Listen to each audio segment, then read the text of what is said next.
Aaron Pierce from Commonwealth Proper. Aaron is a friend, a fellow entrepreneur, director at Commonwealth Proper, and a person that has added value to my life in a very specific way. The first thing people do is check out what you're wearing. They look at you and they're like, okay, yeah, this guy's well put together. Everybody gets the concept and the investment in themselves, but one thing I don't think a lot of people realize is there's science behind it. What you wear, it's not just, you said, how people see you, like your impression. It also changes how you see yourself. Even that investment on your basics, it makes a difference, and people will notice. They're like, oh, that's really cool. It's interesting. Being a customer, a part of your community at Commonwealth has accentuated like a life lesson for me that like you really don't need as much as you think. Again, I think that if more people invested in higher quality but fewer pieces, it would be sustainable for all businesses. Commonwealth really accentuated it for me of you don't need as much as you think, and you should invest 100% in the things that you do. Covet's a strong word, but the things that you do make your own, you should invest in those to make sure that they're the highest quality things possible. 100%. You know what I mean? And it's not just clothing. Welcome to the Fuel Hunt Show. What's going on, Eagles? Welcome to the Fuel Hunt Show. I'm Joey. I'm joined here with my cousin Drew and Aaron Pierce from Commonwealth Proper. Aaron is a friend, a fellow entrepreneur, director at Commonwealth Proper, and a person that has added value to my life in a very specific way for well over a decade. Maybe not quite 15 years yet, but we're getting there, maybe 12 and a half. So I'm excited to have you here today. I'm excited to get into the story. We have some other stories because you've also added some value to Drew's life recently, actually at a very pivotal moment in our lives. I wasn't privy to that value until I really started getting to know Joey. I'm like, damn, I gotta start. We'll get into it, but I think I told you though. I did. I was like, you got to see my guys. You got to see my guys, type of thing. Yeah.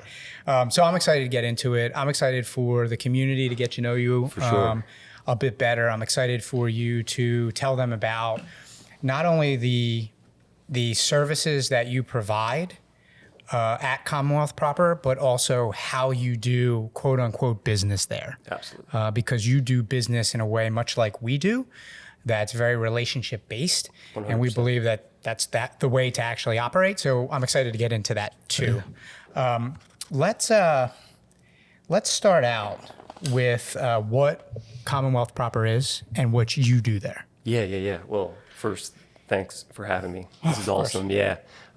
Coming full circle. Feels like one of those moments where, but we'll get into that. But so Commonwealth Proper, we're a full custom house. So we make everything from scratch. We started off with suiting and shirting, but we've grown from there to denim. So we pretty much make everything at this point. So we have shops in Philadelphia, DC, Pittsburgh, and Atlanta.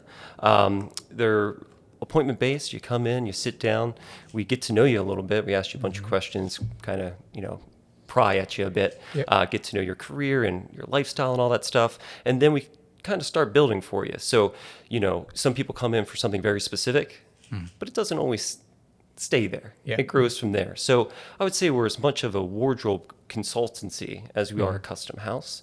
But again, as you said, it's very relationship based. Just to come in and get one garment from me, you're spending a couple hours with me minimum, over 2 or 3 kind of fittings. So during that time, you can really dive in and get to know people and develop relationships and friendships, and it's really rewarding, and it's awesome. Yeah, we'll hit on that a little bit later too, because we're going to talk about the journey, right? Like, when you joined Commonwealth, what it's like to go from where I first met you, which was a small studio on Spruce Street in Philadelphia, to now, like you mentioned, you have your HQ at 19th and Chestnut, and then you also have brick and mortar all over the U.S., in major cities in the U.S. So, we'll get into... We'll definitely get into all of that. And you're right. It's quite an experience when we come in to see it. And I will say that I've always come in for one thing, and I've left with more. With something else. You're doing a great job. I went for one pair of jeans, left with 2. I went for 1 pair of denim, left with 2 pairs and a custom blazer. So that blazer's dope. It is. It's a good one. Yeah. I'm constantly jealous of Joey's blazers. So you are doing that's what I said. Very specific way that he's added value to my life over the years. And there's an old adage, right? And you're a 49ers fan, right? Niners fan. Okay, yeah. you're a Niners fan, so we're not going to hold that against you. That's fair. That's fair. We're not going to hold that against you here, but there's an adage, look good, feel good, play good. Yeah. And it's a Jerry Rice Yep. adage. Now, I think that some people attribute it to Deion Sanders. They do, yeah. I'm going to, and it's not just because you're a Niners Yeah, fan, yeah. I'm going to go with Jerry Rice instead of Deion Yeah, Sanders for yeah. obvious reasons, because Deion Sanders is a Cowboy, right? Yeah. Or was a Cowboy. Wasn't he a Lion? He was a Lion. I don't know. No, he was a Falcon, a Niner. Well, he's a few things. Falcon, Oh, Niner so he was a 40. for 1 year, yeah. Won a Okay. Super Bowl, though, Okay. so he's a legend. But Yeah. then he went to Dallas. That's kind of, Okay. wow, people well, know. since he, Yeah, we're since gonna that's how I I think it's remember also a him. Raven, too, though. Like, We're he's gonna been get around. torched for our football knowledge on this. Listen, I'm very upfront. I've purged it all, man. I've purged it all. So that's, but what I'm going to do is I'm going to go with Jerry Rice because I like him much more than I do Deion respect Sanders. So there's that adage: look good, feel good, play good. Yeah. You know, and that's something that I've always believed in, even in my days in like corporate, and that's kind of what brought me to you. We talk about cliches a lot or quotes on the show, and they're kind of like, they sound like, you know, nice to say or not true until they actually are. Yep. And this is one of those things that I believe is true. And there's 100%. It's an investment in yourself. Like, I mean, the first thing people do is check out what you're wearing. Like, they look at you and they're like, okay, yeah, this guy's well put together. Yep. Now, for us, we think it should take somebody, 10 minutes to kind of realize how well dressed you are. Sure. Of course, silhouette's one thing, but it's all about the details, the hand finishing. We don't really like the peacocky, look at me kind of, that's not our style. Yep. Our style is really kind of based on kind of streamlined fits, Yep. modern fabrics, do a lot of tech, a lot of stretch. But for us, subtle details. Yeah. That's what it's all about. Yeah, I think I love you, that about you guys. Yeah, Yeah. I think you appreciate that, and I know you do too, Drew. So you guys coming in and shopping with me is, I know you get it, and I love it. everybody gets the concept and the investment in themselves. But Yep. one thing I don't think a lot of people realize is there's science behind it, which is yeah. crazy. Yeah, so it really is. Yeah, have you heard of enclothed cognition? Have you No, heard of that? no. Okay, so I think it was Colombia in like maybe 2011, 2012. Two guys did some experiments there where they had undergrads. They separated them into two groups and they had them do mental agility tests, right? And one group was wearing their street clothes, what they came in. Yep. The other group, they put a doctor's coat on, like a lab coat. Yep. The people wearing the lab coat made half as many mistakes Wow. in the mental agility, and obviously like it's controlled, so these For people sure. are kind of on a level playing Yeah, yeah, field and yeah. everything. But the people in the lab coats made half as many mistakes as the people that just came in their street clothes. So then they took it even further and they said, we're going to do another experiment. We're going to put both groups in lab coats, but we're going to tell one group that they're doctors in lab coats and the other group that they're painters in painter smocks. Okay. And again, the doctors in the lab coats performed much better than those wearing the painter smock. So what you wear, it's not just, you said how people see you, like your impression. It also changes how you see yourself. Oh, for sure. Right? Yeah. And has a real impact on your behavior and your performance as a person. I've witnessed it firsthand. Clients coming to me with, no basis in terms of how to dress. It's almost like, I want to invest in this, but I don't really know how. So it's a lot of educational stuff. But then over the years, you see them really grow into it, and you see them flourish, and the confidence grow, and it's literally the most rewarding thing. But having been doing this for 15 years now, you kind of get to see that along the way, where it's really firsthand, which And is I cool. gotta imagine that's like super rewarding. The best thing ever. Yeah, Yeah, I it's gotta really imagine awesome. it's super rewarding. Like the impact that you have on 100%. people. Yeah. You know what I mean? Yeah, and I think there's a saying that's dress for the job you want, and I think that's another one. Yeah, I think that can be expressed in other ways of our lives. So dress for how you want to be portrayed. Sure. Yeah, Sure. But it is an investment in yourself, and I think that there's so many different avenues in which you can accomplish it. You don't have to go full handmade, there's other ways to do it too. So we understand the level in which we are is not always attainable for most people, but that doesn't mean the investment isn't worth it. Or that the concept doesn't hold true. Correct. You're doing what you're doing at Commonwealth is at a very high level, right? Yeah. What we're doing here is different. Like, For sure. we're doing active wear and fight wear, but the concept still applies. Like if that Yes. enclothed cognition theory concept didn't exist, it would be difficult for Commonwealth and Fuel Hunt to have to be successful. to be successful. You But, know, it's a real thing. I mean, I wear your tees all the time, and I love putting them out. And people are like, "Oh, that's an awesome tee." I'm like, "Yeah, thanks." But that's what I mean. Like, even that investment on your basics, it makes a difference, and people will notice. And like, "Oh, that's really cool. It's interesting." Yeah, So for sure. 100%. So a very real example of this is an example of Drew and I. Yeah. Because we're grinding it out with Fuel Hunt. In 2021, we have the opportunity to go and meet our future friend, mentor, and business partner, Bedros Koulian. And the first call I made was to you. I said, I got to get right. I remember before you guys coming in. I didn't really know exactly what you guys had going on, but I could feel the energy. I could feel that you guys were on like the cusp of something important. I know you spoke to me a little bit about it, but obviously I'm not in the day-to-day operations of your business, but I could feel that it was a big deal. And it still resonates with me that I was like, oh, these guys are making moves here. It was real important. I brought my son down with me. I remember and that, I was like, I just wanted to see what this is like. You know what I mean? Like, for sure. Just get him started on taking pride with what you're wearing and then like investing in yourself and what you're wearing. So that was cool. I still have the pictures. He's my favorite. Him in the big chair. That's awesome. Yeah, I mean, it's an experience when you go in, not just what you're doing for yourself, but you guys do a great job. I can speak obviously for the 19th and Chestnut location. I'm sure it's the same at your other locations, but you do a great job of like when people walk through the door, helping them feel like they're about to make the most important investment they've ever made in themselves. A super intimidating thing. Custom clothing, making an appointment somewhere that's completely closed and coming into a space which either you're very, well versed in or you're not. So coming into that space can be very intimidating. So for us, we try to take that away. And like, I think most people come in and they expect us to be, super buttoned up with these and we're not really like that. Yeah. Like for us, it's like wear black, wear neutral colors, express yourself. But we're there to make you guys the star. Yeah. Yeah, you're in for a reason. So let's get to that. You don't need to worry about, my, pink blazer, whatever it is. Exactly. Yeah. So it's like for us, like we kind of tone it down a little bit when you come in because we understand how intimidating of a thing it can be. Yeah. You don't want to outshine the customer and make them feel intimidated. And a lot of people are coming in for their weddings. They want to feel special. This is a huge investment for them. And while we do have the professionals that come in and are investing on their future, some of these guys are investing in it like a day, a memory. Yeah. And it's like for them, it has to be That's perfect. how I started. That's how you started. Actually, you went Commonwealth proper for my tux, for my wedding. Yeah. Now I had been like, I didn't really know what I was doing, but I had been in the space. Like I knew how to dress, or at least I thought I did. You guys helped me with that, but I knew how to dress. I knew what I liked. You know what I mean? I wanted to rewind for a second. So you said you tone it down to make your really community member, but customer that's walking through the door, the star. 100%. But there's one of many things that you guys do really well. You do tone it down and you're wearing neutral colors and everything, but your silhouettes are on point, your subtle details are on point, the way you carry yourselves is on point.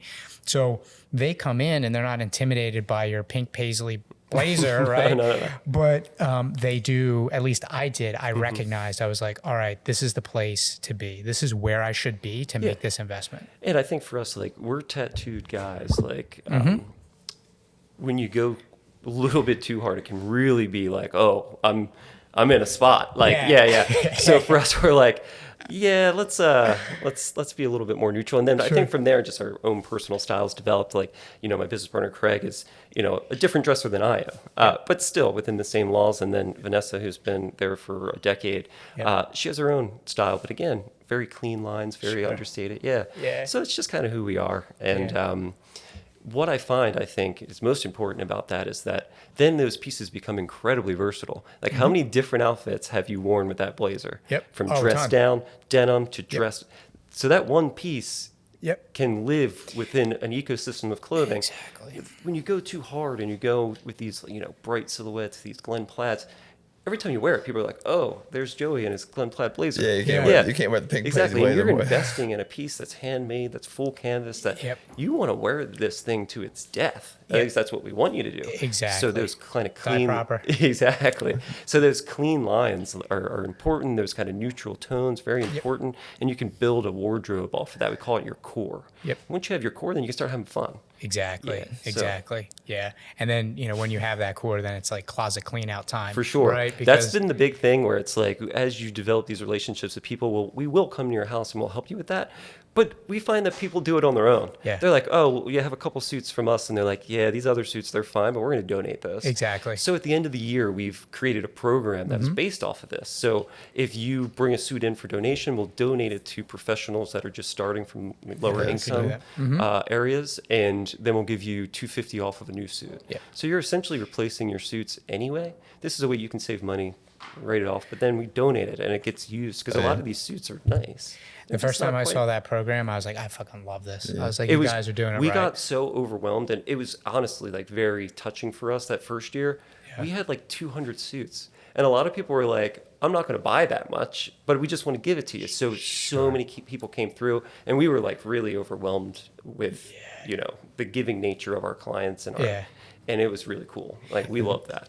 Being a customer, a part of your community at Commonwealth has accentuated like a life lesson for me that like you really don't need as much as you think. No. You know what I'm saying? Like talking about that core. 100%. Invest in well-made pieces that round out your Exactly. core, that are ethically produced. Yep. You're going to wear them forever. They're going to Yep. wear super hard. You're going to feel good when you do it. And then at the end of the day, you'll know that, those dollars stayed within your country. Those Exactly. dollars were not spent in a sweatshop somewhere where someone suffered to make your clothes. Exactly. Yeah, so it's like... And lasted an eighth of the time. That's what I mean. Right. And then they end up in a landfill. I think Exactly. I think it's been harped on a lot over the last decade, which I'm happy about. But I still don't think people truly understand the, resource cost of this fast fashion in the amount of damage it's doing into, our world. I mean, there's rivers in China that are just filled with dye.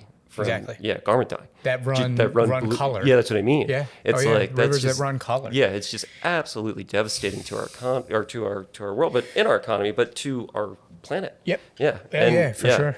So we're just as anti that as it gets. Yeah, Like super traceable. So that's a perfect segue into what I wanted to cover next. And I know typically what we do is we talk about like, how you grew up, your family, your neighborhood, all that stuff. That's how we start. But we kind of dove right in. So let's just follow this like golden thread here. Yeah. It's a perfect segue. So one thing that you came through and did a little interview a couple which is months also the ago, clothing right? The two of community, us, which yes, was clothing really cool. and community. And we talked about Made in the USA. Oh yeah. And during that interview, I let you know that you and Craig and Doug and Drew also shares this sentiment, have been like beacons for us. We did not start off American made. We made that transition, and you guys gave us the hope and belief it was possible. Oh, we'll literally, die on that. Yeah. Like die proper, but die American made. We started that way. We made one product that wasn't made in America, and it was made in Wales. And that was this really high-end cashmere cardigan. Cardigan. Yeah. And that's just because we didn't have an option. We Sure. exhausted our options to get that made here, and we couldn't. But other than that, there's nothing we've ever produced that wasn't made here. Yeah. For us, it's just so important. I mean, we pretty much are able to completely oversee our production because we make it in a tri-state region. Yep. So everything we produce is, literally Pennsylvania, New Jersey, New York. Yep. That's it. That's awesome. So it's super easy. If there's anything going on with our tailors, within a couple hours, we're right there with them, Sure. chatting about it, which they're amazing. And there's usually nothing going wrong with them, which is wonderful. But, Yeah. through the growing pains of a business, we didn't always have this team. Yeah. So we were able to get out ahead of a lot of our issues because you can go to the maker, Yes. sit there and see what's going on and say, oh, maybe this is not the right fit for us. Yeah. Rather than your makers in Mexico, your makers in China, you're dedicating so much time and resources to go down there. You're not selling anything while you're there. Yeah. So it's like, for us, just that Plus, it's from a supply chain what I standpoint. mean. It's got to come over, on a ship or by air. Yep. And then we're something's still, wrong. We're still a little bit of a slave to that because the finest fabrics are Italian and English. Yep. Yeah. So Yeah, we for still get sure. our fabrics from there. So we do have to deal with the shipping. But other than that. But that isn't like, so what we're doing is getting into why you are American made, right? So you hit on some points there, and I really want you to go into some detail on that.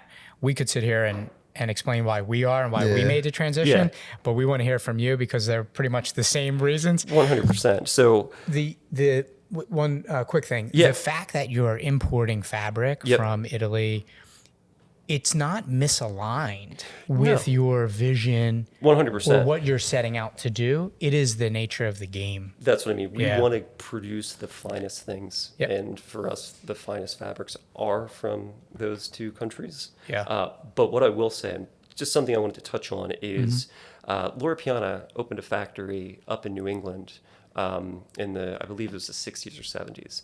And they wanted to produce here. Eventually, it got too much to manage for them, so they ended up selling the factory with all the shuttle looms, and now Laura Piana only produces in Italy. But what was really cool is a company bought that factory, and now they're making American-made, really high-end wools right in New England, and we use them for our Tier 1 suiting. So you come in, and from the milling of the fabric, the weave, all the way up through construction to it's on your back is 100% American made. Beautiful And that thing. was the best. But for us, that was like everything kind of came together, and it was a moment to rejoice. And we were able to offer it at our kind of entry level price point on top of it. Yep. So then it's like there's people that can afford much more expensive, but they choose Exactly. to do that. Where Exactly. they're like, no, this is what I want. They have some Laura Piana stuff too, but they're like, no, this is really cool. Yep. It's called American Woolen. Everybody look into it, honestly, Yeah. because it's a very cool story. And yeah, it's not normal for us to be producing wool of that quality.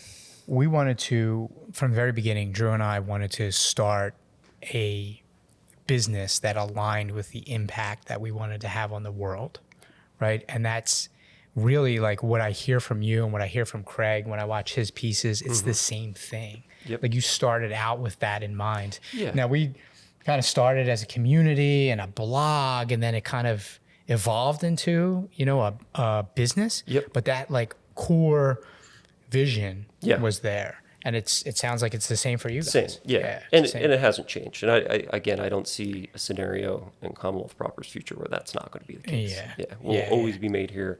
And again, I think that if more people invested in higher quality but fewer pieces, it would be sustainable for all businesces. Sure. Yeah. For the most part, to be produced here. Yep. It's the high turnover, the high quantity stuff that doesn't align with manufacturing in America. We're as a unit, Fuel Hunt is a gear and a growth organization, right? So we have gear, we have clothing, and then we also have community or personal development. Yep. And this concept, like I hit on earlier, like Commonwealth really accentuated it for me of you don't need as much as you think, and you should invest 100%. in the things that you do. Covet's a strong word, but the things that you do make your own, you should invest in those to make sure that they're the highest quality things possible. 100%. You know what I mean? And it's not just clothing. It's your hobbies, the people you keep in your social circle, like everything. You need much less than you are told. And when you especially nowadays. Yeah, and when you come in and shop with us or buy stuff for you, it's also an experience. And once you have these really cool experiences, you want to share it with your friends. You want to share it with people. You're like, oh, you got to come in and check this out. Like you should come in and check this out. Yep. And that alone is just so cool because when you're buying this fast fashion stuff, there's no experience. Yeah, Like you're just like, oh yeah, I'm going to buy this off of Instagram. It's $40 and it's made in Bangladesh and great. And a lot of the times it's like, I don't want to call it peer pressure, but maybe it is. It's just like, okay, I'm going to get this because one thing we didn't really touch on is like when people come into your shop, right? They're maybe dressed like you have to make them comfortable. Like you said, they have to be the star. But one of the things is like they may be dressing a certain way because it's masking a way that they feel about themselves. Like there's like could be a deep-seated We and actually, you're coming to the table and saying like, hey, we're going to change your silhouette. And people are like, wait a second. Yeah. Like, I'm wearing like baggy stuff Yeah. like, for a reason. And you're like, well, wait, there's another way. there's another way. There's Yeah, another way. for sure. You know what I mean? There's so much subtlety that comes into custom tailoring, even from like the point in which you like set your rise of your pants to create the waist, perceived waist. Like that little stuff, like people don't think of that. Yeah. Yeah. So it's like when we come in, we're going to think of it, and then we're going to. And a lot of people think, oh well, I'm not in the best shape, so let me just wear baggier stuff. That's really not the There's best a way. solve for Yeah, that. exactly. It's It's not- like you kind of accentuate Yes. that you might not be in great shape. So let's figure that out. Exactly. Obviously, Exactly. for us, it's every body type is different and unique, and there is no formula for everybody Yes. to get the perfect fit. It's all you have to invest the time and Yep. come in if that's really what you want. Yeah. Because buying off the rack is kind of, we always say, made for nobody. Yeah. Yeah. It's like it might fit some people, but it's not going to fit perfectly, especially with suiting. A Sure. little bit different than with tees and stuff like that. Yeah, But with yeah. suiting, it's like they're going to try to do drop six and they're going to throw it out there, and if you fit into it, great. But Sure. you might not. So Sure. there's so much subtlety that comes into creating that silhouette that it's worth the time. Yeah, you're helping your clients grow personally, So I say that our outfit is gear and growth. Yours is in a way as well. Similar. It's Yeah. it's very, very similar, because you may have a man that comes in, a client that comes in that's burning through fast fashion denim Oh, and like These just are burning through it terrible, because yeah. he's like, well, these don't fit right. This is, this, my waist and my gut and this and that. And he's just burning through them, all ending up in a landfill when he could have came to you first. Yes. And you could have put him in denim, one pair, Yep. two pairs. That'll last. That'll years. last a lifetime. Yeah. It's an investment that actually, again, furthers the impact Well, that you want I to have think on the world. For me, what became a big eye opener is that, typically, at least historically speaking, kind of luxury items were kind of based on quality. And then I would say maybe it was the 90s, but maybe it was the 2000s, at least the kind of late 2000s, when I really started to notice that some of these high-end brands that you're spending $300 on a pair of jeans, they're not made in Italy. They're not made in the, so you're buying this luxury idea that's not backed behind any kind of real quality and product. So for me, that's when I was like, oh, that can't be the way we're doing things moving forward. And that was definitely one of those bases of doing this with Craig, where I'm like, we have an opportunity to do something that's not based on name at all. It's just purely based on quality. And that was very kind of rewarding to build this over 15 years, to see people, Yep.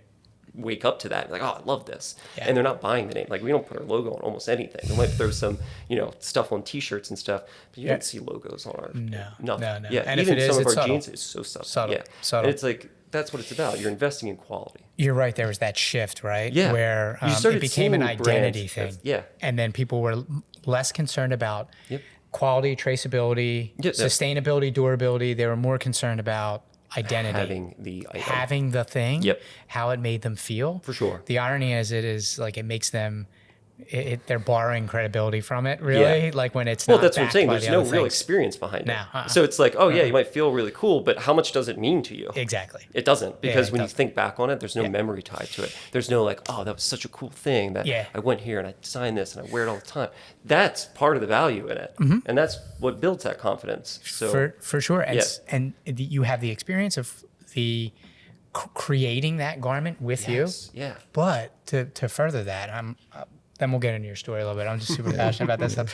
But to further that, then people go on from that experience and create life experiences in your garments. And it's similar to the us. best, yeah. Create life experiences 100%. in your garments that just strengthen them as a person. Like some of my best experiences in life, You think I have that- your stuff on. Yeah. I have Fuel Hunt on and I have Commonwealth Proper on. I have my denim on and I got a Fuel Hunt tee. Yeah. Right?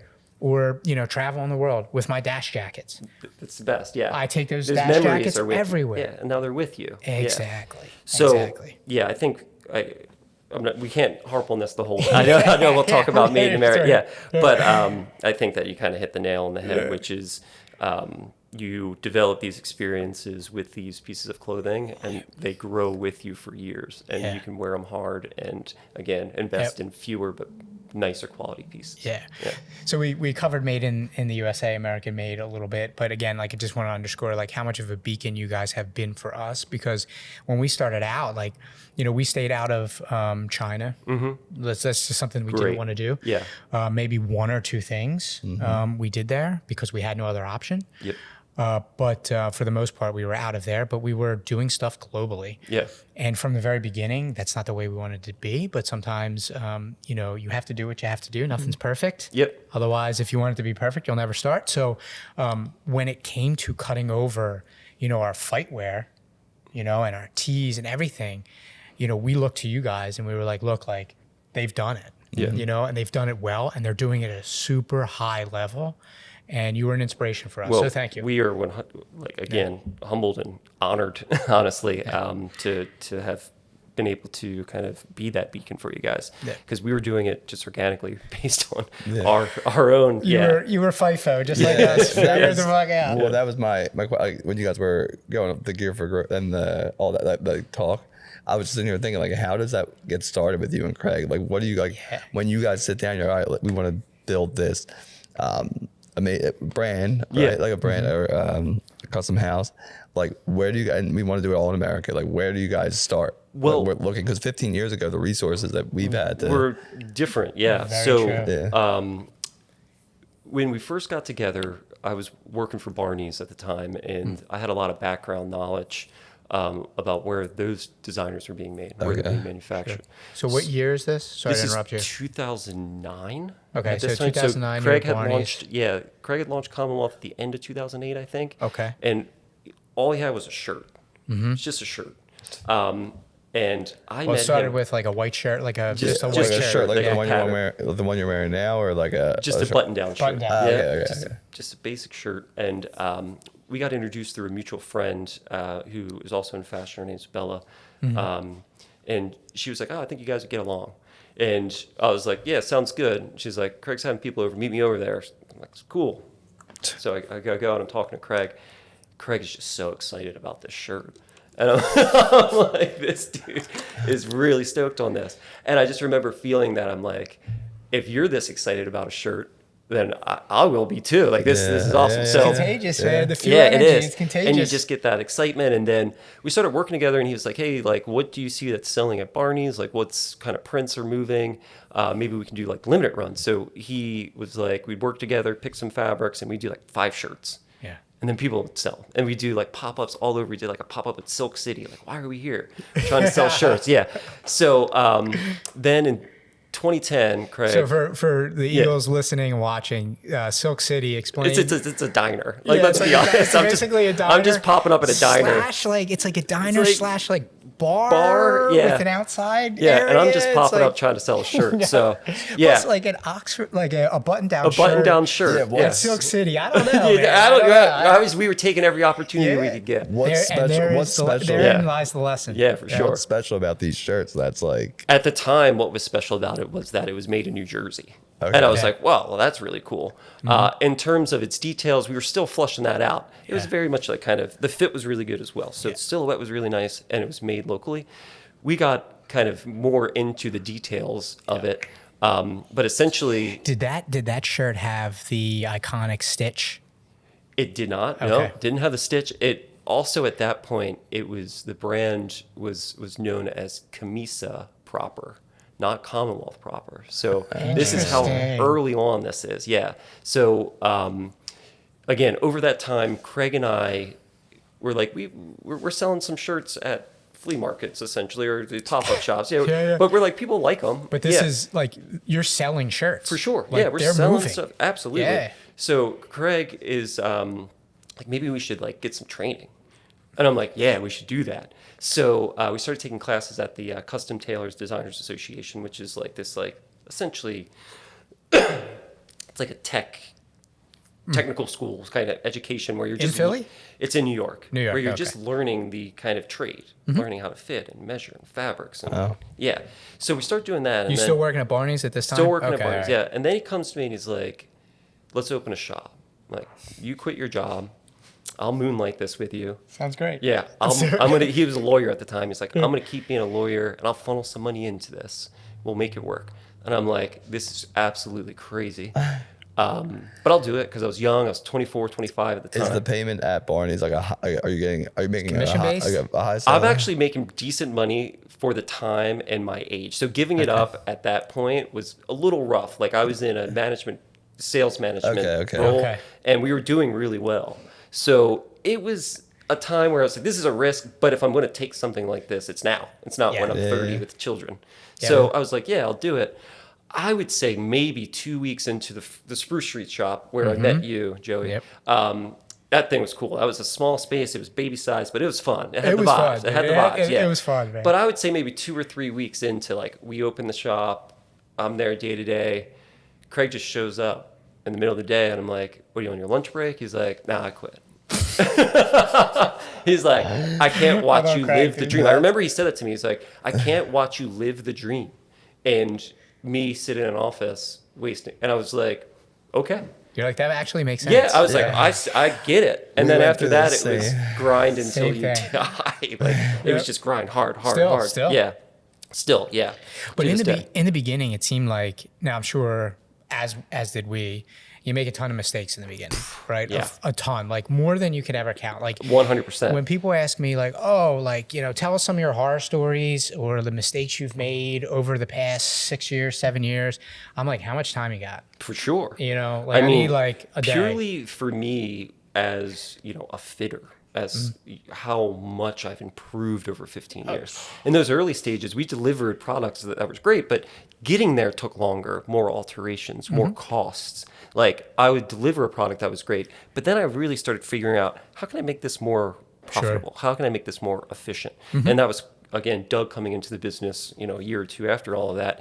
He was a systems and processes. Yeah, exactly. Yeah. And he's really like, all right, you guys are making really cool stuff, but none of it's profitable. Yeah. I'm like, this is great, right? He's like, terrible. So let's figure this out. So then it was a matter of, again, becoming a business, not just a brand, becoming profitable. And a great way to do that was just becoming a lot better at your job. Yep. Like really cutting down on the self-mastery. fit mistakes. Yeah. Yeah, for sure. self-mastery. And this is one of those, like, I know it sounds crazy, but if you deliver a garment that's like 97%, you kind of failed. Yeah. Like if it's not perfect, it's not right, because that's what people are paying for here. Sure. And one little mistake can be devastating. Yeah. So you order a fabric 1 digit off, it looks completely different. Sure. So he meant to get a navy blazer, now he ends up with a charcoal blazer. Yeah. Yeah. Well, you're going to remake that, and you're going to eat $500, $600 in fabric plus production. Exactly. That's happened. Oh, it's happened. Yeah. I would love to say it's never happened, but what I'll say is that some of our, again, early stages working with clients and how it's relationship based, some of those early sufferers of our mistakes, where it's like they got a blazer, but it took twice as long as it should have, ended up becoming some of our best and closest clients because we never gave up. Yeah. We were like, oh, we're so sorry. We totally botched this, but we're going to make it for you. We're going to make it better, and we're going to make it right. Yeah. And those people were like, all right, yeah. And those have become clients that are now still here 15 years later, where I look back and I'm like, wow, we totally botched that, but you stuck with us, and now everybody's happy. And so some of those early mistakes, if you can see it through, can be turned around. We have the same outlook on an unhappy customer is just an opportunity to make it right? And make a lifelong customer. Yep. So every order that... Plus, we're learning in the process because we're so getting are we. better for everybody else that's going to walk through the door next. The proverbial, the metaphorical door for us. For sure. What I'd love to say that every order gets to the mailbox perfectly, yes, but realistically that's not the case. And it's the impression you make by the solution is really what determines if that customer is going to become a lifelong customer. Yeah. I'm glad we touched on the mistakes. Where I was going with the mistakes comment was more so that from the beginning, it sounds like you guys did 3 things relentlessly, which probably brought you to where you are now. And that's you checked your ego and you sold. Yeah. You sold button downs at Silk City. Like you checked your ego. Hard. You took every opportunity with a checked ego. Right, you built skills, right? So how astute from Craig to say like, hey, like I think maybe we should get some training. Like, let's better build at some this. skills For sure. Right, and then you took risks. Risks for sure. I mean, you know what I mean. We touched on it a little bit earlier, off film here about the risk of moving into that big space that we have on 19th. Obviously, Doug was in the business now, so they made the risk a little bit more, approachable. But to go from what was a very small space that was pretty manageable to a very large space that's probably 10 times the size realistically was a risk. Yeah. But it's a risk that paid off tenfold because that space is kind of part of our identity. Yeah. You come in and like, oh, this is awesome. Yeah. And again, don't get me wrong, the tiny space had a little touch of that too, but not the same level. Yeah. And our business has grown because of that investment. Yeah, for sure. For sure. The small space on Spruce Street was pretty rad. Man. It was cool. And the maps on the ceilings. There's like a man trapper. There's the maps on the ceiling. Yeah. I remember, there was a loft, right? There was like a kitchenette in the back, and then there was like a little loft with like a bed up there. You want to hear the story? So I do. So Craig and I were in relationships when we first started the brand. Pretty early into the dedication that we put into Commonwealth, those relationships went south, and I think that both of us would probably say we prioritized our business over that. They weren't really, I guess, meant to be. But at one point, I was, separated from the girl I was dating at the time. And I'm like, Craig, I need a place to stay, so I'm going to stay in the shop. And he's like, all right, yeah, like this probably is not long term, but sure. So we popped the mattress up in there. We called it the crow's nest. So if you see, we have crows on all of our stuff. So I'm crashing there. It's about a weekend. And Craig is comes over pretty late, and I'm like, oh, burning the midnight oil. I thought he was out with the boys. Maybe bring some back to you. Yeah. And he's like, nah, I left too. Relationship wasn't working. So then we're both in the shop. In the crow's nest. In the crow's nest. And we're just staring at each other like, we got to get it together.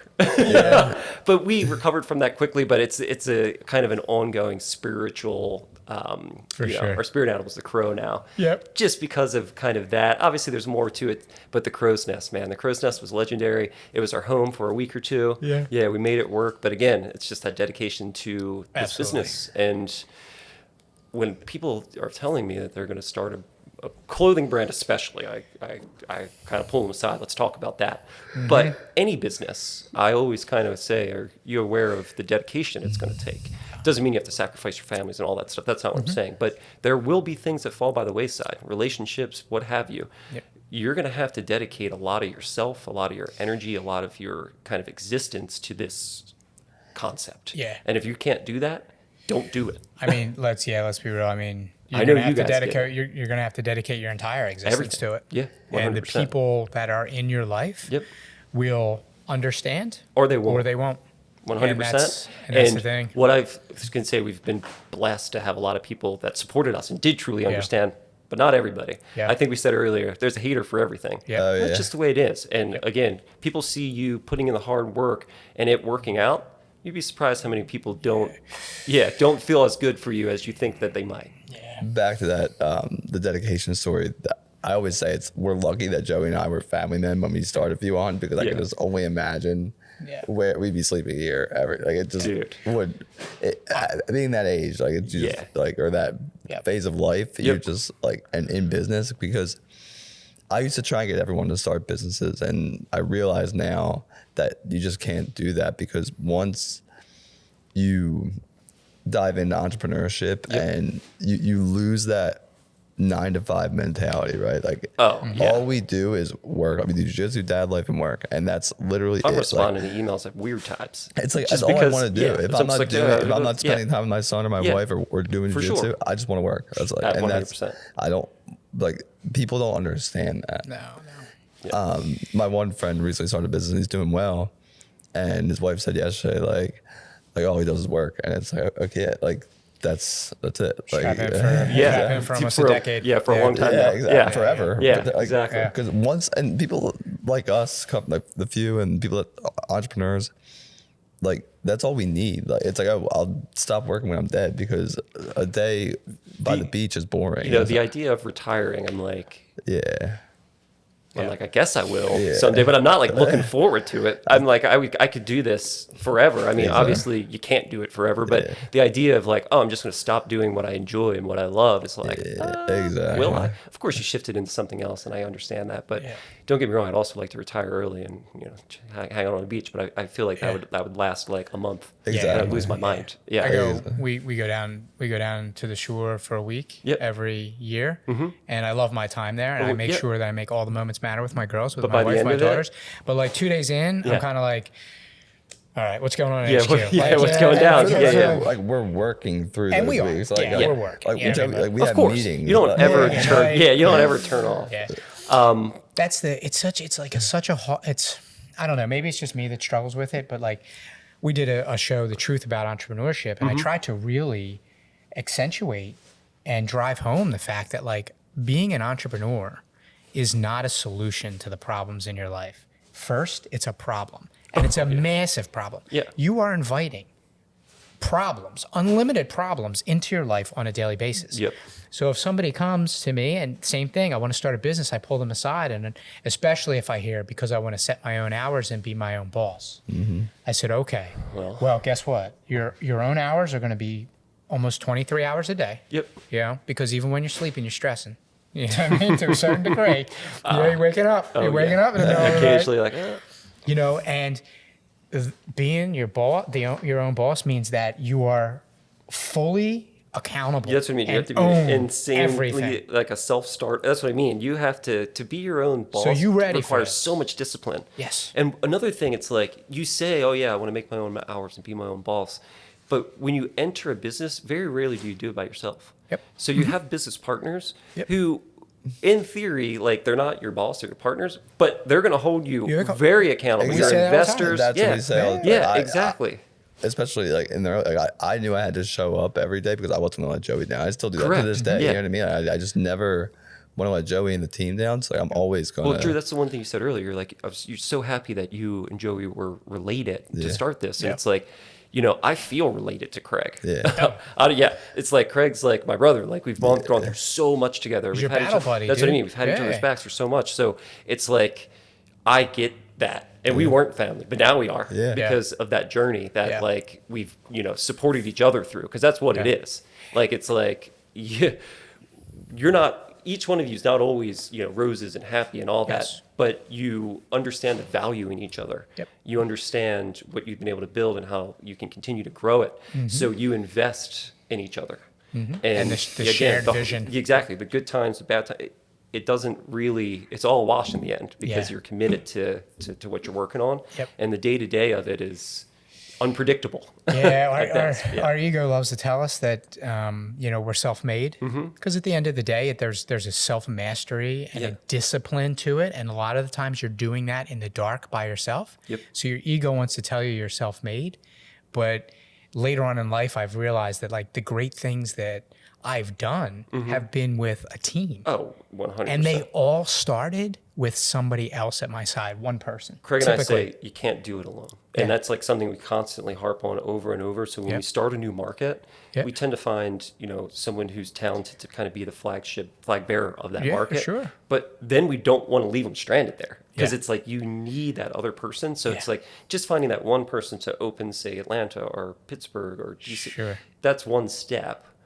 But yeah. Now you got another battle buddy. Exactly. You You, know what I need mean? you need You a gotta- partner in crime because Yeah. doing it alone is not recommended. Yeah. Yeah. yeah. I mean, that's the premise of the Fuel Hunt community. I mean, we started Fuel Hunt because we felt alone because of the work ethic we had and the way that we saw the world. Yep. We felt alone and we're like, look, this doesn't feel great.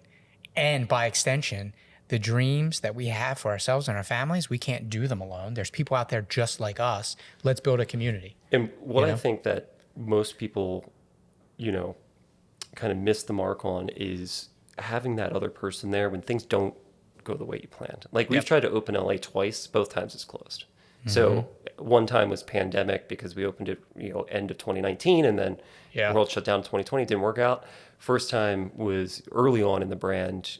We had a space on La Brea, and I was out there heading it. But just even getting it off the ground and kind of separating Craig and I by such a distance was detrimental to like the brand's Yes. growth. Yep. So that didn't work out. So then it was like we've tried multiple times, and having the support system of the people you work with to kind of talk you through and not to lose that motivation when things don't go right is incredibly valuable. Yep.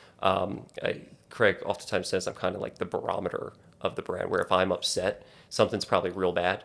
And that if I'm really happy, that means you must have really done something right. But having a nice level head has really helped me as well, not getting too emotional.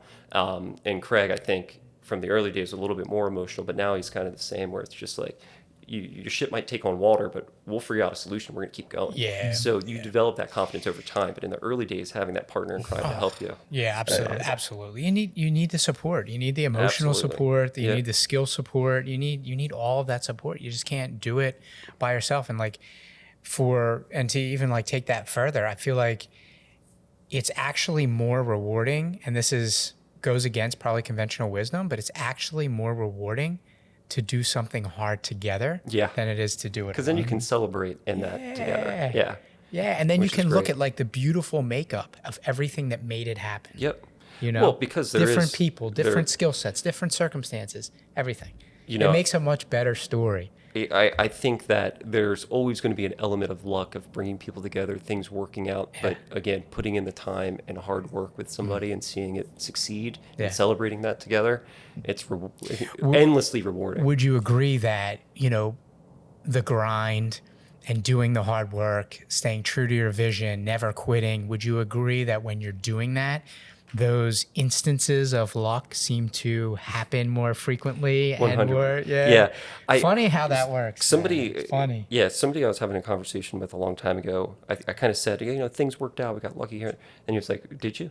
Or did you surround yourself with the right mindset, people, bubble to create that luck? And that was like well, yeah, I guess maybe I did. But it's hard to attribute because it's like, oh yeah, how did I don't know. There's But, there's a randomness to it. to life, but I will say that those that have seemingly mastered the randomness with quote unquote luck happen to be the most prepared, opportunistic, hardest working people I Take know. advantage of those. Yeah, those so moments. funny how that funny Here how we it, are. funny how it works out. I feel like we're gonna have to do a part 2 because I have so many questions and so. Why don't you ask some of the questions, because well, I'm very it really I'm very takes passionate us. about this. It really so- takes us deeper into the story, which I think is gonna make us come up on time. But like, how do you guys? So you guys go from selling this one shirt in a diner, like what happens that takes you guys to, when we say luck favors hard workers, right? Yeah. And we say things start to work out for you. When do things start to look bright? You know what I mean? Like, and Things didn't look great for a few years, but things were always, we were always confident and moving forward. In terms of bright, where it's like you feel like you not made it, but you feel like I feel like you're standing on a solid foundation. that was opening flagship in Philly in that space, and then growing our business, doubling sales essentially the next year. That was like, oh, all right. That was like the first moment where I was like, we can do this for life potentially. Yeah. how how many we years went- in was that? That was 4 or 5 years into like So a while. 4 or 5 years before you're like, okay, like we actually have a business. Yeah, like, We feel somewhat we feel pretty good about this. confident that we can do this. Yeah, for sure. Yeah, I mean, I think the path from, a shirt pattern when Craig was alone to doing full custom, obviously your training really helped with that, understanding how to fit and measure and fab. That, of course, is the basis of that move. But then also my background knowledge of working with these different designers through Barney's, seeing where they make their stuff. Essentially, we wanted to make, with Martin Greenfield in Brooklyn, at a time when that was going, and it was a very high-end make, but he didn't just let everybody make there. So I remember that meeting kind of felt like the similar energy that you guys came in, where we were like, oh, we have to like, if he says no, what do we do? If he doesn't want, Yeah. well, we went there, we met with him, and he was like, yeah, I'll make it for you guys. He was very to the point. I just remember he was like, sure, yeah, you guys seem all right. I'll make it for you. I was like, all right, this is great. And then he gave me one bit of advice. And he said, just remember, shit in, shit out. You give me poor measurements, you give me poor design specs, you're going to get poor fitting garments. You're going to get shit. Like, we are a great house and we make beautiful things, but if you tell us to make something that's wonky as hell, you're going to get something that's wonky as hell. So shit in, shit out has stuck with me my whole life. Where, Life's about inputs and outputs, man. That's what I mean. So you put in shit, you get out shit. And for me, that, again, has stuck with me and made me want to improve as a designer, really. Made me want to improve my fits, made me want to improve every aspect of my business, really. So that exchange and energy is real. It's a real thing. Yeah. Like, you know, when you walked in there, he felt it. He was like, okay, these guys mean business. Yeah, and like, again, I can trust. I can felt trust. the same thing from you guys. Yeah, like you guys were going to do something, and Yes. Craig and I were going Yeah. to do something. I remember that day in like snapshots very vividly, and I remember leaving there and you were very excited. Like we're running gonna through a do brick it. wall. Yeah, dude. we're gonna do it. Yeah. So yeah, that was like the first step where I was like, that was a big hurdle for us, because like, all right, we found our made in America manufacturer really close. We can really kind of get to kind of create and you know, do it the right way. So that was a big step, an early on big step. And then I would say literally like about 4 years later, that's when I could all the hard work that went in between, becoming better at your job, clienteling, like building a client relationship, because we were, again, this is an idea in our heads. We had our own network, and of course people came to support us, but then it became, how do we grow it outside of this very, you know, niche little group of people in Philadelphia? And it was really you guys that came, and that's what helped us with that. Client referrals, word of mouth. You got to meet these guys. You got to check this out. And then it became very organic through its growth. And then, of course, you invest in SEO and grow it that way. But those early stages, like, SEO didn't really matter. Yeah. Because nobody knew who you were. So you could come up and they're like, who cares? So it was really the word of mouth, that people having cool experiences, sharing it, like community, as you said, got to come in. That's what built our business. And you Still built our business. You did really you did a phenomenal job with making, like, for me, making me want to do that. Yeah. Like, I wanted to send people your way. You know, I was evangelical about what you were doing because of the experience that I had there. I mean, again, clients like you are like the lifeblood of our business. It's still to this day. You guys trumpeting us and saying how cool that's where we build our kind of niche. And that was going to be my next question. So, as far as marketing goes for the business, very, very minimal, you would say, and more network. So we're a very much like, we don't have 10,000 clients. Like, we have I have hundreds of people I work with, not thousands of people I work with. So for me, it's like, you're coming in, and if you're going to design a handful of things, it could be $5,000, but you're going to have them forever. So it's like, that means that you're investing obviously in the pieces, but then it's not an endless cycle. We have clients that kind of tap out. So for us, it's like, what do we really need to sell you? Obviously they'll come in and build for themselves, but it's their referrals where people say, oh, you look really nice. That's an awesome blazer. That suit is dope. Or they're saying, this experience is really cool. I think you would like it, like you did with Drew. I think you should come in and check this out. That is because again, you almost like graduate out, because these garments, like, I had a guy come in the other day, one of my clients, and he was, talking about his suits he got 6 years ago. He's like, I still wear them all the time. And I'm like, you don't really need much else. We can start looking into maybe replacing those. But we inspect them, they still look great. So it's like, then it's like, I don't really have much to sell you. And I think that is part of that relationship building as well, where it's like, we're not transactional. I'm not going to sell you something for the sake of selling you something. We're going to create things together that are beneficial to you. And if you don't wear it all the time, you don't need to own it. That's the way I feel. Every piece that we've done together, that you've done for me, I still wear. That's so awesome. There are a few shirts that I actually gave to Drew, because my body type just changed over the time, years. For sure. So the fit just wasn't there. But they fit Drew well. amazing. So I gave them to him. Like, he gave them. I'm like, cuz, where did you get these shirts? Like, that's awesome. So Drew, do me a favor, and if we do a part 2, we'll leave with this. We sew a date inside of the front placket of every one of our shirts. So flip it out and tell me that date. It's got to be. It'll be an American. I think it was like 13 or 14. It'll be an American flag with a date, and we can lead from that. So pretty fun. Some of my stuff has the month and the year. I think in it. Lock it in. You got to start doing that. Yeah. We're getting there, dude. We're getting there. You know, we're ascending through the levels. Like, you know, these guys, like, you continue to be a beacon for us. You know, you guys continue to be a beacon for us. Thank you. Interesting that their icon's a crow and Mars is an eagle. Like very, I mean, Yeah. Birds Birds of a feather. flock together. Yeah. You know what they say. They're similar but different in a lot of ways. Like crows are extremely intelligent, and like I think people kind of underestimate crows. Like you can make friends with a crow. Yeah. Like you can trade him food for like shiny objects. Yeah. There's this crow that would bring. It is like if it's true or not, who knows? But this guy develops a relationship with a crow, and the crow brought a coin. Like, and he was like, "Oh, I'm gonna reward him a little extra, give him a little bit more food." Then he started bringing more coins and more coins. Amazing. Yeah, and then he brought like a dollar bill, and then he gave him more food. So it's like this crow and him like became like homies, and like he's like, "Oh, I know if I bring this shiny object to this dude, I'll eat." Yeah, so it's just that kind of intelligence is fun. Who knew that a crow could hunt? Yeah, know, right. it's Yeah, basically, there it is. There it is. But yeah, the crow's nest will always go down. Yeah. That's just the funniest. Yeah.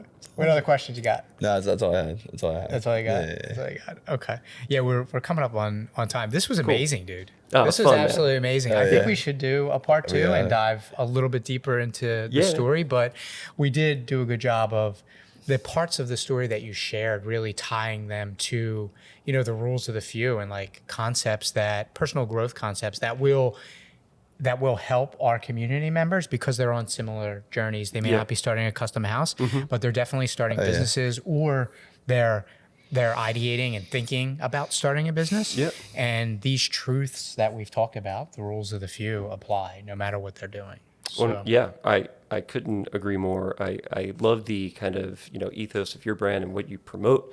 I identify with it because I live it. But I did want to touch on one thing. There was two things that you guys posted over the last couple of years that really drew my attention. One was the Made in America thing. As soon as I saw that, I was like, I did a little, that's awesome. Like I was like, that's really rad. So I know we've talked about that a lot. But the other thing that got me was you guys, you know, putting rocks in your backpacks and, you know, trudging across the city. I was like, yeah. Joey's fucking Coming crazy. up in, I was like, Joey's couple crazy, weeks. dude. Yeah. And Couple I just was inspired by that. I thought it was really cool because it's like, obviously, like people do stuff like that to build awareness and do all that. But it's like, you did it for that. But it's very much like who you are. And I was like, this dude's crazy. I loved it. Yeah, I was like, this is awesome. So that's so you're referring to the Few Fest. It is, so it's coming up August 24th. It'll be Few Fest 003. It's changing a little bit. Okay. Because the Few Fest was a little too much me. Yeah. Right? Yeah. So a 16 to 17 mile ruck from here to the Liberty Bell and back with coupons or, you know, stopping at Lowe's, filling up the backpack with like, you know, pebbles, you know, 45 pounds of pebbles. It was a little too much me. So it was a repellent in a couple ways. It was too hard. Bader's got us when we went out there in this Suckfest thing. He's like, I do this Masogi where I do a cleanse every year. And it was like a marathon and 1,000 reps in the gym. And then Joe was like, 4,000 reps. It was like, we do it 1 year. And then Joe was like, oh, let's do it every quarter. Let's do it all the time. Look. Has anybody not made it? Does anybody rock up and like... Our first Suckfest, that the actual so the Few Fest is actually a slightly condensed version of that. The first Suckfest, which was a marathon and 4,000 reps, was absolutely insane, and we worked out from like 4 a.m., 3 a.m. Yeah, I didn't finish till 7 p.m. Till like 7 p.m. And it was, I've never felt that sore. Like people were close, like we had a couple of team members like ankles like start to go because like it's just so intense. I 4 a.m., 7 p.m. It ended up being almost 30 miles. Now, some ran it, which is wild. I'm not even that crazy. Yeah. I'm crazy, man, but I ain't that crazy. Now, it was December. It was freezing. Was I outside barefoot doing the last like 16 miles on the Philly pavement? Yes. So I got a couple screws loose, but it ended up being 30 miles, over 4,000 reps. Wow. So you do a loop of, what was it, a sixth of a mile or something? The quarter mile, you were saying? Or a quarter mile, was it? Yeah, we would do like a quarter mile, and then you do like 30 reps, and then we would just do that, like, you know. Constant, So it was wild. I had to crawl up my steps. It was so cold. So I'll just. It was so cold, right? and I was out in a t-shirt, shorts, and barefoot. Yeah. When I got home at 7 p.m., I wear shorts all year round. Yeah. I had like chill in my bones. Yeah. So I come into my basement and I'm like, I'm taking a hot shower. Worst thing to do ever. Oh, I was Yeah. delirious. Did your skin like catch on fire? Like that feeling of like pins. Well, go- what happened was my whole body seized Yeah, up. So yeah. I'm in the shower. I crumple up like a piece of paper. Yeah. Now I got to get up. I got to go three stories. I had to crawl up my steps. When I got to our main level at the house, my wife was sitting on the couch and I literally was crawling up the steps. She was like, "What have you done to yourself?" Because I couldn't fully extend my legs because they were all seized up. It was wild. Yeah. So I can't imagine what Melissa thinks of you. Like, just, listen, she knows what she got into Like, because I was crazy from the Joey's gate. Joey's been hurt several times at jiu-jitsu. Yeah.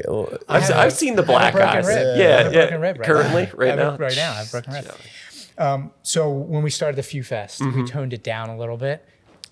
I thought I was Yeah. toning it down. 16 mile ruck, 1,000 reps, and it's just some straight savages in the community came out to do it. Yeah. But a lot of people were fearful. They were Yeah. like, "Wait a second." Intimidated. It sounds like something that can Yeah. defeat you. Yes, of Yeah. course. Which is why I appreciate it. Right. I was like, man, I'm not crazy enough for that. Like, Yeah. but I was like, but I know Joey is. Yeah. So I was like, that's awesome. Yeah. But it was So really for, cool. For the Few Fest 003, we're changing a little bit because really what it's about, and we touched on it earlier, is doing hard things together, right? Yeah.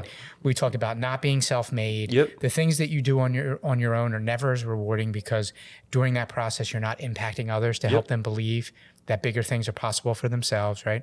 So we've toned it down a bit, but we've fair. added some elements. So for 003, we're going to start at the Art Museum. Okay.